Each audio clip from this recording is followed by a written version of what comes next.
The quantum anomaly detector aboard the Hegemony research vessel, Eternal Seeker, wasn't supposed to activate in this unremarkable sector of space. Yet here it was, screaming alerts across every monitoring station, as it detected something that, by all conventional wisdom, shouldn't exist. Senior researcher Vauteur, her crystalline form shimmering with agitation, triple-checked the readings. "First Officer Nexus, you need to see this," she called out, her voice resonating through the ship's atmosphere. The serpentine form of First Officer Nexus coiled around the monitoring station, 12 eyes blinking in sequence as they absorbed the data. Impossible. Natural quantum entanglement doesn't occur at this scale. Yet the evidence was undeniable. Somewhere on the third planet of this yellow star, someone was manipulating quantum states in a way that violated several fundamental laws of physics, at least, the laws as the Hegemony understood them. "Plot a course," came the gravelly voice of Captain Zorax from their command pod. "But maintain our stealth field. The signal protocol is clear. Any civilization capable of quantum manipulation must be approached with utmost caution." As the Eternal Seeker glided toward the blue-green world, its sensors painted a picture that made less sense with each passing moment. The planet's atmosphere was heavily polluted, yet contained artificial structures that could only be achieved through advanced environmental engineering. Its orbit was cluttered with primitive satellites, alongside structures that suggested early attempts at space elevators. Radio waves carrying thousands of different languages blanketed the planet, while quantum signals pulsed from scattered points across its surface. "They're at multiple technological levels simultaneously," Vauteur observed, her crystalline structure flickering with confusion. "Look, there are regions still burning hydrocarbons, while others are achieving zero-point energy generation. How have they not destroyed themselves?" Nexus wondered aloud, watching visual feeds of ground activity. Their species shows no sign of unified governance, yet they're achieving technological breakthroughs that took the Hegemony centuries of careful, coordinated development. Captain Zorax's sensory tendrils twitched, because they're doing something we've never seen before. They're advancing through chaos rather than order. A new alert caught Vauteur's attention. "Captain, I'm detecting a signal. It's aimed directly at us." "Impossible," Nexus said. "Our stealth field." "Greetings, visitors," came a transmission in perfect Hegemony standard. "We've been expecting you. Would you like to come down for coffee?" The bridge fell silent. Their most advanced stealth technology, developed over millennia, had been penetrated by a species that still primarily traveled on the ground in wheeled vehicles. "How did they detect us?" Nexus demanded. A small laugh came through the transmission. "Oh, that's simple. We noticed the quantum fluctuations from your stealth field. They're quite distinctive. We've been watching you watch us for the past hour. I must say, your ship design is fascinating. We'd love to discuss your approach to gravimetric field manipulation." Captain Zorax's command pod rippled with what passed for amusement in their species. "Accept the invitation," they ordered. "I want to meet these humans who treat physics like suggestions rather than laws."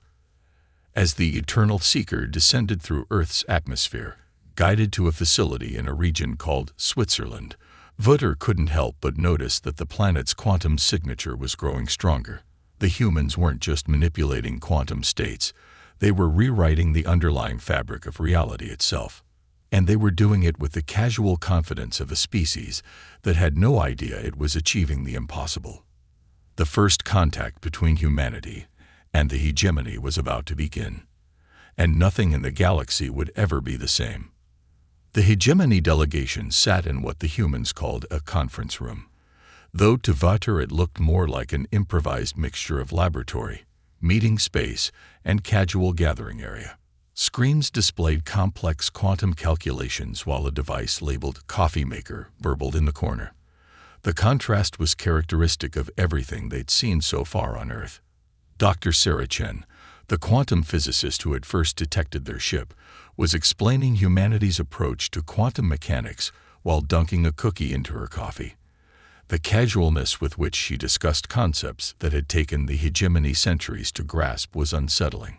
"So you see," she said, drawing a diagram on a whiteboard, "we realized that quantum entanglement wasn't a bug in reality's programming. It was a feature. Once we stopped trying to make it fit our existing models and started letting it show us how reality actually works, everything became much simpler." Captain Zorax's sensory tendrils coiled in confusion. "But your species hasn't even achieved unified planetary governance. How did you coordinate the research necessary for these breakthroughs?" Sarah laughed. "Coordinate? Oh no, we competed. Labs all over the world were racing each other to crack quantum computing. Nothing drives innovation like a good rivalry. The breakthrough actually came from a collaboration between a university in Nigeria and a startup in South Korea. They were trying to prove each other wrong and ended up both being right in ways neither expected." Vitter's crystalline form flickered as she processed this. "You're saying competition accelerated your development. But conflict is inherently inefficient." "Inefficient?" A new voice joined the conversation as Dr. James Rodriguez, a specialist in artificial intelligence, entered the room. "Have you seen what happens to efficiency when you throw 1,000 different approaches at a problem instead of just one? Sure, most fail, but the ones that work," he grinned, "well, they tend to work in ways nobody saw coming." First Officer Nexus uncoiled slightly, their 12 eyes focusing on various screens around the room.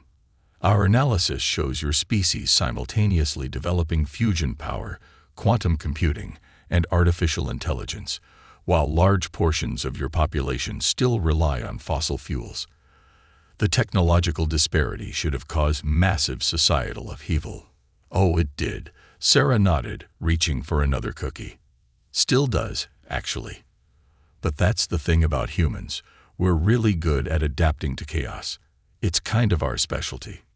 "You embrace chaos," Captain Zorax stated, finally understanding, "where the hegemony sees disorder as a problem to be solved.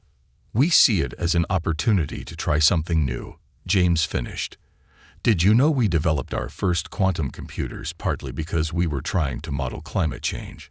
Turned out you can't predict complex, chaotic systems without getting into quantum mechanics. One problem led to solving another, which opened up new questions, which led to more solutions." Vitter's crystalline structure pulsed with realization. "Your entire civilization is a chaos engine, constantly generating new problems and solutions simultaneously." "That's actually a pretty good description," Sarah admitted, "though we usually just call it figuring things out as we go along." The hegemony delegation shared a moment of silent communication. Everything they had believed about technological development, about the necessary preconditions for advanced civilization, was being challenged by these humans who treated universal constants as interesting suggestions and saw chaos as a tool rather than a threat. "There's something else you should probably know," James added, his expression growing serious. "We've been detecting quantum anomalies from other parts of the galaxy, ones that don't match your hegemony signatures. We think someone else out there is trying something interesting with quantum mechanics, something that looks less like research and more like weapons development." Captain Zorax's sensory tendrils went rigid. "The collective," they whispered. "They've been quiet too long. If they've discovered a way to weaponize quantum mechanics, well," Sarah said, finishing her coffee, "lucky for you. We humans have a lot of experience dealing with people who find new ways to cause trouble. Want to see what happens when we apply our chaos theory to your collective problem?" The hegemony representatives looked at each other, suddenly realizing that discovering Earth might have happened at exactly the right moment. The galaxy was about to learn what happened when humanity's creative chaos was unleashed on a cosmic scale. And the collective had no idea what was coming. The warning came 3 weeks after first contact. The collective, a shadowy faction that had broken away from the hegemony centuries ago, had launched their first quantum-based attack. An entire star system went dark, its quantum states locked in a pattern that made conventional space travel impossible. In the newly established Earth Hegemony Command Center beneath the Rocky Mountains, Dr. Sarah Chen stared at the holographic display of the affected system. Behind her, representatives from Earth's leading quantum research facilities argued with hegemony scientists about possible solutions. The quantum lockdown is spreading. First Officer Nexus reported, their serpentine form coiled tightly with tension. 3 more systems are showing signs of destabilization. They're using quantum entanglement as a weapon. Voter's crystalline form pulsed with distress. By forcing large-scale quantum coherence, they're essentially freezing reality itself. "Huh," came a voice from the corner. Everyone turned to look at Dr. Marcus Way, who was scribbling equations on a tablet while eating a sandwich. "That's actually pretty clever. Wrong approach, though." Captain Zorax's sensory tendrils twitched. "Wrong approach." Marcus looked up, seeming surprised to find everyone staring at him.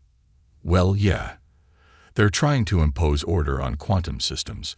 That's like trying to freeze a river solid to stop it flowing. Sure, it works, but..." He grinned. "There's always another way for water to flow." Sarah's eyes widened as she caught his meaning. "You're not suggesting..." "Oh yes, I am." Marcus stood up, brushing crumbs off his shirt. "Instead of fighting the quantum lockdown, we introduce more chaos into the system. A lot more." "That's insane," one of the hegemony scientists protested. "You can't fight quantum coherence with chaos. The mathematics doesn't." "Actually," Sarah interrupted, "already running simulations. He's right. Look." She projected a new set of equations into the air. "If we use our quantum resonators to amplify the natural uncertainty in the system, we can shatter their lockdown like ice in an earthquake." Marcus finished. "We don't need to overpower it. We just need to remind reality that it prefers to be weird." Captain Zorax watched as the human scientists quickly refined the concept, turning what the hegemony had seen as a catastrophic weapon into an opportunity for what they called a really interesting experiment. "We'll need a delivery system," Sarah said, looking at the hegemony representatives. "Something that can get close enough to the affected systems to seed our quantum chaos generators." Vitter's crystalline structure brightened.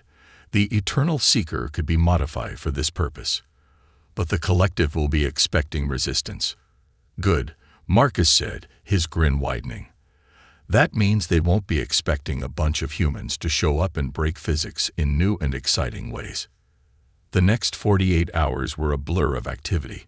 While the hegemony fleet mobilized to contain the quantum lockdown spread, Earth's quantum labs worked in a frenzy of competitive cooperation, each trying to develop the most effective chaos generator while simultaneously helping refine each other's designs. When the Eternal Seeker finally launched, its hull had been modified with technology that made most of the hegemony crew deeply uncomfortable. Humans had a disturbing tendency to treat fundamental forces of nature as something to be tinkered with rather than respected. They arrived at the first affected system just as the collected ships were preparing to extend the quantum lockdown. The enemy vessels were massive dark constructs that pulsed with coherent quantum energy. "They're charging their primary weapons," Nexus reported. "Quantum coherence field at maximum." "Perfect," Sarah said from her temporary station on the bridge. "That means they're fully committed to maintaining order in the quantum field." She looked at Marcus. "Want to show them why that's a mistake." Marcus pressed a button on his console, and reality itself seemed to hiccup. The quantum chaos generators spun up, introducing waves of uncertainty into space-time itself.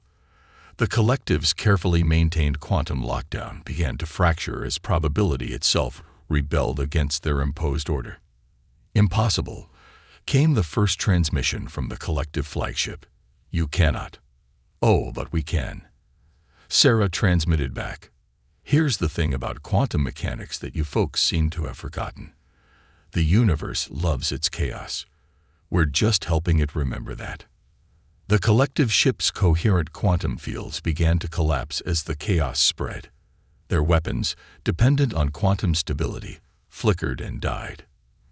In the space of 10 minutes, humanity had turned their greatest weapon into their greatest vulnerability. As the collective fleet retreated in disarray, Captain Zorax turned to Sarah and Marcus. "You've done more than save these systems," they said solemnly. "You've shown us that our entire approach to quantum physics needs to be reconsidered." "That's what humans do," Sarah replied with a shrug. "We find new ways to look at old problems. And speaking of problems," she pointed to the long-range sensors, which showed more collective fleets mobilizing in distant systems. "I think it's time we showed the galaxy what happens when humanity really gets creative."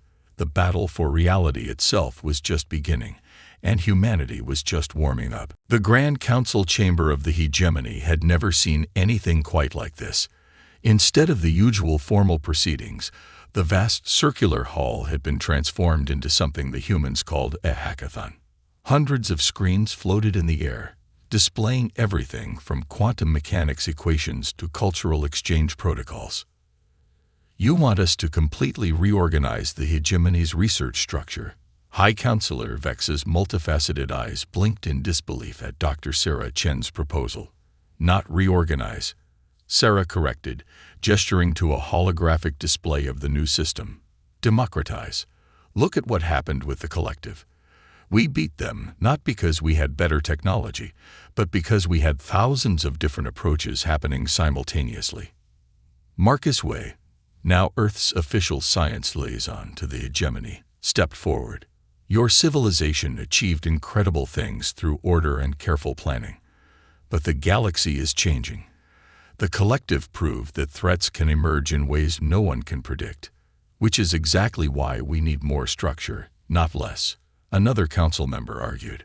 "The chaos of the human approach just saved your entire quantum transportation network," Voter interrupted, her crystalline form pulsing with excitement. She had become one of the strongest advocates for human methods after seeing them in action, and they did it using principles we thought were impossible. The chamber erupted in discussion, countless alien species debating in dozens of languages. Captain Zorax, recently promoted to Fleet Admiral, watched with their sensory tendrils twitching in amusement. "They still don't understand, do they said quietly to First Officer Nexus. "The humans aren't asking permission. They're already changing us just by being here." It was true. In the 3 months since the defeat of the first collective attack, human ideas had begun spreading through hegemony space like a benevolent virus. Species that had followed rigid technological development paths for millennia were suddenly experimenting, combining different approaches, embracing failure as a path to success. "The latest reports from the outer systems are interesting," Nexus replied, uncoiling slightly. "Several worlds have already adopted human-style research networks. They're calling it controlled chaos theory." Sarah overheard them and laughed. "Controlled chaos? That's adorable. Wait until they discover what happens when you really let innovation run wild." As if to prove her point, a new alert flashed across the chamber's main display. A joint human hegemony research team had just achieved what they were calling quantum fold transportation, essentially creating controllable wormholes by exploiting the principles discovered during the fight against the collective. "Impossible," several council members whispered in unison. "You really need to stop using that word," Marcus said with a grin. "Every time you say something's impossible, some human somewhere takes it as a challenge." High Counselor Vex raised their appendages for silence. "The success of the human approach cannot be denied. But there must be balance. We cannot simply abandon 10,000 years of tradition and order." "Who said anything about abandoning it?" Sarah asked. "We're suggesting you add to it. Keep what works, experiment with what doesn't. That's how evolution works. You build on the past to create something new." "Speaking of new," Voter interjected, her form brightening with excitement, "the quantum fold breakthrough means we can finally implement the human proposal for an interstellar internet, real-time communication and data sharing across the entire galaxy." The chamber fell silent as the implications sank in. Such a network would transform their civilization, breaking down the barriers between species and systems that had kept the hegemony stable and stagnant for millennia. "The collective is still out there," Admiral Zorax reminded them. and they're adapting to our quantum chaos techniques. We need to keep evolving faster than they can respond." Then it settled. High Counselor Vex declared, their voice carrying the weight of law. "We will proceed with the implementation of human innovation protocols throughout the hegemony. May the Creator have mercy on our ordered minds." As the chamber erupted in excited discussion, Sarah turned to Marcus with a knowing smile. "Should we tell them about the AI research team in Mumbai that just figured out how to teach quantum computers to dream?" Marcus shook his head, grinning. "Let them adjust to one impossible thing at a time. We've got plenty more where that came from." Outside the chamber's windows, the galactic core glowed with the light of billions of stars. Somewhere out there, the collective was watching, planning, adapting. But now, for the first time in its history, the hegemony was learning to adapt faster. The age of order was ending. The age of creative chaos was just beginning. And humanity was leading the way. 5 years after humanity's first contact with the hegemony, the galaxy had become unrecognizable to those who had known it before. The quantum internet, nicknamed the Galactic Web by its human designers, connected civilizations across thousands of light years. Ideas flowed freely between species that had once regarded each other with cautious formality. On a space station orbiting Earth's moon, Dr. Sarah Chen stood before a window that looked out across both her home planet and the assembled fleet of human hegemony hybrid ships. Each vessel represented a perfect fusion of ordered design and chaotic innovation. "The collective made another attempt yesterday," Admiral Zorak said, joining her at the window. Their sensory tendrils had grown more expressive after years of working with humans. This time they tried using quantum tunneling to bypass our defenses. Sarah nodded, unsurprised. "And the defense AI that your teams developed predicted the attack before it happened. Apparently it used something called game theory combined with quantum probability modeling." The Admiral's tendrils twitched with amusement. The collective ships found themselves tunneling into their own quantum wake. "Most interesting. Creative problems require creative solutions," Marcus Wee said, entering the observation deck with Vater. The crystalline scientist's form now incorporated patches of engineered quantum states, allowing her to process information in ways her species had never imagined possible. "The latest data from the galactic web is fascinating," Vater announced, her surface flickering with excitement. "Over 10,000 new technological breakthroughs in the past month alone. Species that hadn't advanced in centuries are suddenly making revolutionary discoveries. All because they finally learned to embrace a little chaos," Sarah said, smiling. "Though I hear some of the older hegemony councils are still having trouble adjusting to the pace of change." "Change is no longer optional," came the voice of High Counselor Vex as they materialized on the deck via quantum fold transportation. Another technology that had gone from impossible to commonplace in the space of a few years. "The galaxy is evolving. Those who cannot adapt will be left behind." "Speaking of evolution," Marcus said, pulling up a holographic display, "you might want to see this. We've detected quantum signatures from beyond the galaxy's edge. They're unlike anything we've seen before. Not hegemony, not collective, not human." The assembled group studied the readings in silence. Once, such a discovery would have been met with fear and defensive preparations. Now, it sparked excitement and curiosity. "A new challenge," Admiral Zorak said thoughtfully. "A new opportunity to learn and grow." "We should assemble a first contact team," Vater suggested. "Combined human and hegemony expertise with quantum fold capability for quick retreat if necessary." Sarah grinned. "Already working on it. We've got research teams from Earth, New Mars, and 12 hegemony worlds designing new sensors and communication protocols. They're competing to see who can crack the signal pattern first." "Competition and cooperation," High Counselor Vex observed. "The human paradox that has transformed our civilization." Outside the window, a new ship was emerging from Earth's orbital shipyards. Its design was unlike anything the galaxy had seen before, a physical manifestation of the merger between human chaos and hegemony order. Its quantum drives pulsed with controlled uncertainty, its sensors reached across space and time, and its very structure seemed to defy the traditional laws of physics. "You know what the best part is?" Marcus asked, watching the ship power up its systems. "We're just getting started. Every answer we find leads to 10 new questions. Every solution opens up new possibilities. A never-ending story of discovery," Vatur agreed, her crystalline surface rippling with joy. Sarah turned from the window to face her assembled colleagues, human and alien, scientist and warrior, each changed by their contact with the others. That's what humanity brought to the galaxy. Not just our technology or our methods, but our endless curiosity, our drive to see what's possible. "And what is possible?"